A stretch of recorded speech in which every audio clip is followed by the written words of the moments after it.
Hey everybody in YouTube, what's going on? It's Aphrodite Crush here, sitting ringside with the Killer Cain. Yes, the TheKillerCain. And what I'm going to do here real quick is just kind of break down a couple of the fights from last night's UFC 157 pay-per-view. UFC 150 poop.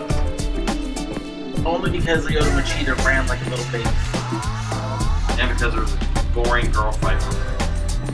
That was more exciting than, you know, watching Machida. Still boring. No. Still boring. No, not still boring. Still boring. All, like 5 minutes out of the round, and everyone's all like standing on their feet, watching something fantastic happen. Oh, I'm so greased. My brand. Oh my goodness. Get caps lock. Yes, caps lock. Caps lock my caps. Oh, look, his product placement. He obviously wasn't too happy. More product placement. I really don't know exactly what type of product placement that you're talking about, because we don't mess around with certain brands, right? Buy Xbox. Buy PlayStation. Buy Xbox. PS4 coming holiday 2013. Anyway, he's unhappy the fact that there was a chick fight last night. I thought it was a fantastic, absolutely fantastic fight. I mean, yeah, it ended in the first round, but all the good fights end in the first round are not that far ahead. But I like sudden endings, I like submissions. I don't like stuff going to the judges. That's why I'm so upset with Lyoto Machida from last night. Running, trying to duck out of clinches with Dan Henderson and basically stinking up the joint. Sorry to say it, the fight sucked. And Machida's like, I get a title shot! I get a title shot! We're going to get choked out by John Jones again! Because it's going to happen. Machida cannot beat Jones. Jones hasn't found out, figured out, and run out. That's just the way it is. That's the way the cookie crumbles. I would much rather see Dan Henderson and John Jones, because that's a much better fight. But then again, it may end up being, if Hendo gets back into the title hunt, it'll be Chael Sonnen versus Dan Henderson. With Chael Sonnen with that nice big UFC strap around his waist. We'll see how that plays out. It's long due. Yeah, I believe that too. Everyone's like, well, Sonnen was beating the crap out of inferior players. It's like, you have to in the first place. We're talking about the guy who almost, you know, took care of Anderson Silva. That's the way it is. You know? That's the way the cookie crumbles. Is that your new tagline? That's the way the cookie crumbles. Pineapple. Pineapple. No. But it's just unfortunate, the circumstances of last night. But also last night, a lot of good things came out of last night. That sort of hurt. Wow, dude, burps hurt. I just had an epiphany. Oh my goodness. I just had an epiphany. So, it's really nice to see Robbie Lawler come back after 9 years out of the UFC. And just basically pretty much just knock Josh Koscheck right out of a job. Koscheck is at the tail end of his career. Koscheck was at the tail end of his career at the beginning of his career.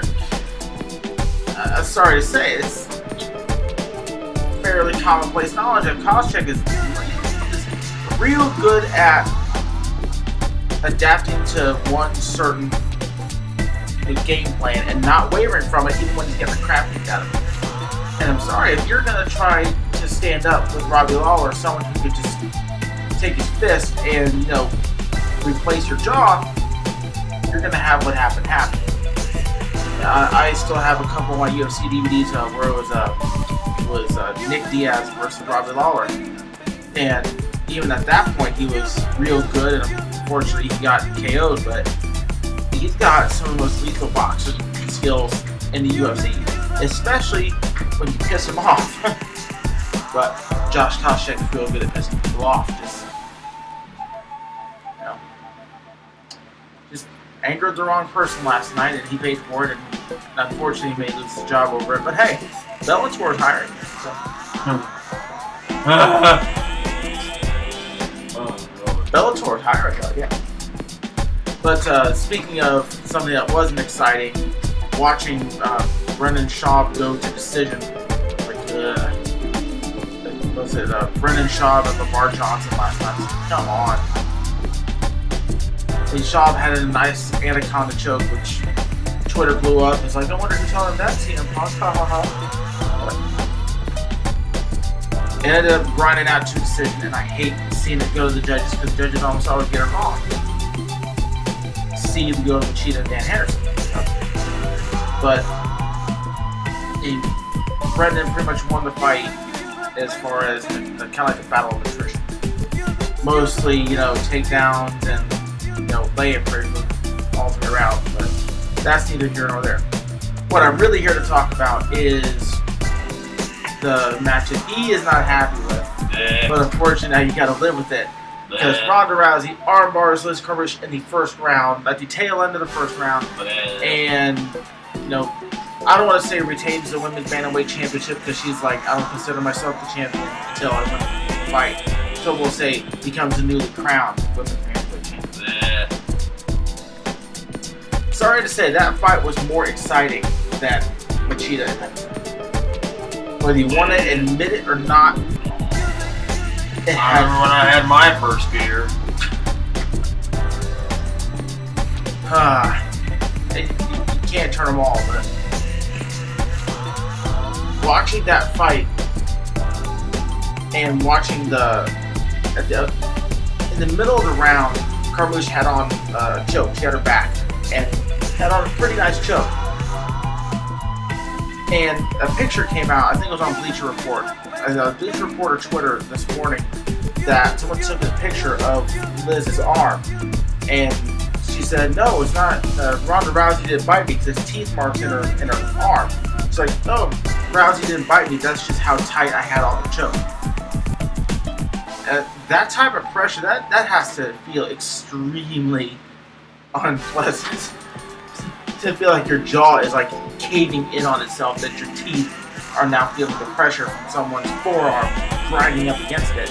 And she shrugs her off and ends up basically she gets her in a neck crank, just starts tagging the crap out of her face, and then gets her in the armbar. When Carmouche is trying to get her back again. But then again, what would you expect from a Olympic bronze medalist? So that was an extremely exciting fight. Even Carmouche being the extreme underdog, I think Rousey was a minus 1,200 favorite, which meant to make $100 betting for Ronda Rousey, you would have to bet $1,200. That's nuts. Fight odds in Vegas don't pop like that normally. Minus 1,200 is a very large gap. And the funky thing is, I think Carmouche was like a plus 300 or like a plus 800. And if it would have went to the second round, you would have beaten the odds that Rousey would have won in the first round, because that was at the minus 1,200. And you probably would have walked away with about $3,000 had she not locked in that armbar at the end of the round. Even if she would have knocked Carmouche out in the second round, like 5 seconds in, taken her down, gotten the armbar in the second round, you still probably would have won a good $1,000, $2,000. Oh, that's nuts. That's as nuts as my corn nuts. No. Nick Malone has no penis. Wow. Will Ferrell buffs will get that one. So, aside from the crappy jokes over here, that's kind of my overview. Next month, of course, will be UFC 158, headlined by Diaz versus GSP, assuming Diaz decides to, make all his press commitments. And Matt test positive for marijuana. Yeah, okay. Time out. I got a beef with that, okay? What type of a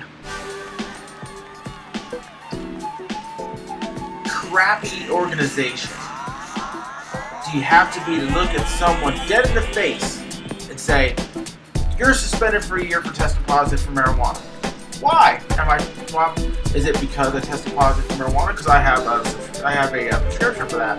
They say, no, it's because it's a performance-enhancing drug.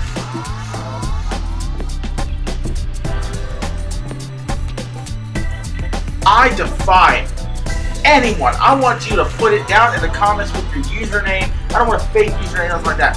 This is the challenge right now to anybody on YouTube can take this up.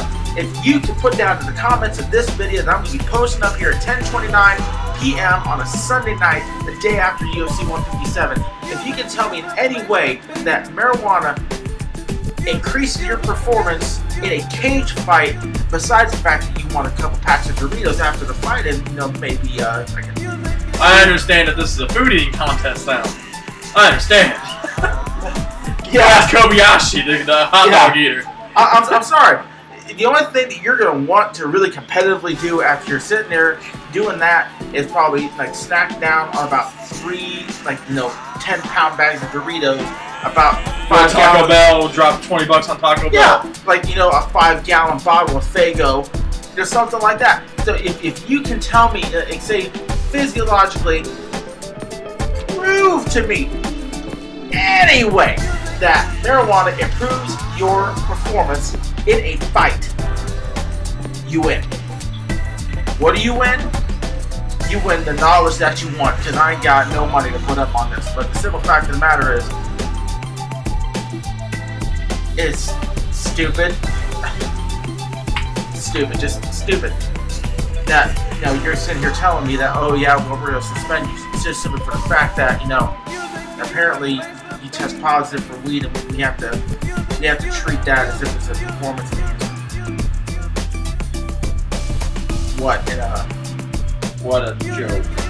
No, it kind of is a joke. Because people are just sitting there laughing, as I was after it was announced.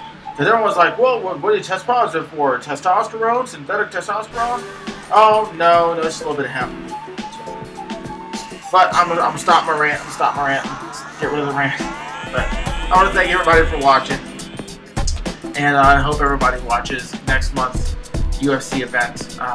Don't believe I have the data, but it's obviously out there. You should see it advertised everywhere. People are gonna love it. So leave your comments down the bottom. And if you want to ask me any questions on Twitter, follow me on Twitter. Username after that question, same as what you see above the video here. And thank you for watching again. You guys have yourselves a good night. Peace out.